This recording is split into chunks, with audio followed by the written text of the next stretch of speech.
8-year-old, Mum, Dad, and Gary and I went from Cessnock to Byron Bay along the New England Highway. Yep. Via Tenterfield to Byron Bay.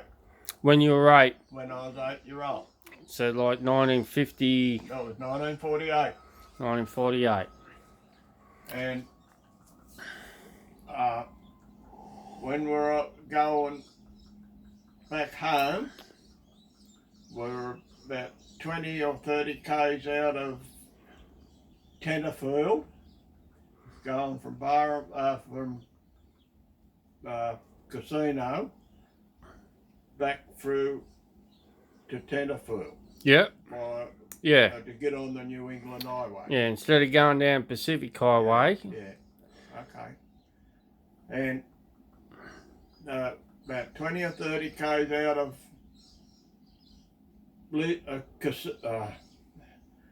Tenterfield, the old man had an accident in the car and couldn't get the car going again. Wouldn't start. Yeah. So the bloke come along in a ute and they arranged to take Mum and me and Gary into Tenterfield. Yeah. And on the way, I noticed this singing on the road, and I got him to stop, and I picked up this pocket knife. You banged on the roof. I banged on the roof, and he stopped. Because you're riding in the back of a ute. Yes. So 30 k's. Yeah. Or whatever. Yes. And I banged on the roof of the car, and he stopped the ute, and I jumped out and ran back and picked this knife up, and then we kept. And then he kept going. And so that's the knife in the end. Yeah.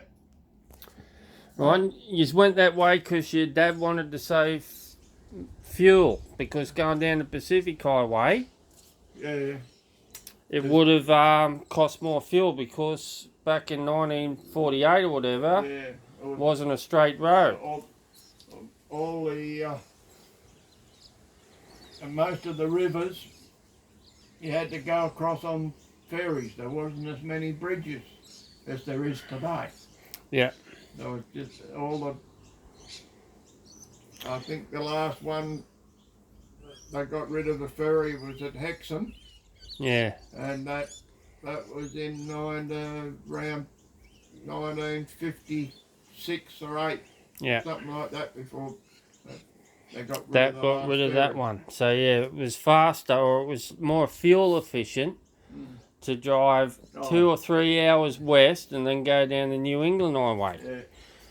And then because of that, and the old man stacked it because he fucking... Yeah, didn't damage the car. What had happened when he hit the bank, the lead come off the battery. Yeah. So he had no...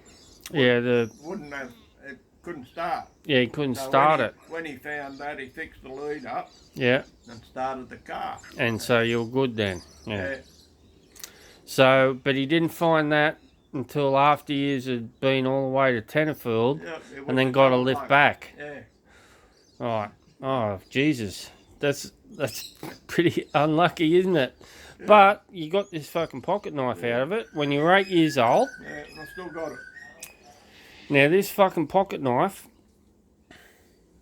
you found when you were 8 years old in 1948, and it was already old then. Yeah. So it's an old fucking knife. Oh, I don't know how old it was then, but it wasn't as old then as what it is now. Do you want to pull out the knives and show it to us? Yeah. Got a saw. Right, put it...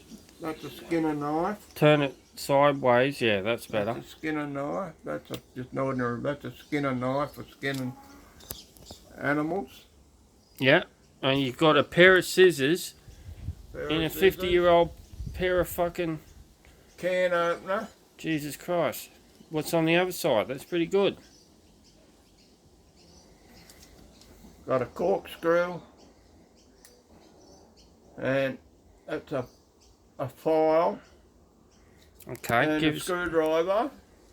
give us a look at the file. Point it at the camera. That's a file and a little screwdriver. Right.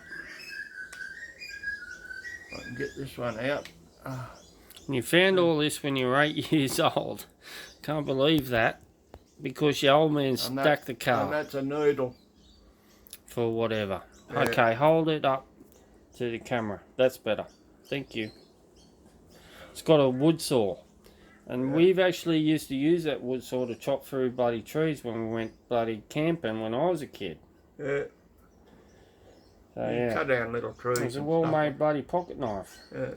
And what's this is made out of, you said? That's bone. It's bone. Bone. With some old fucking nails in it.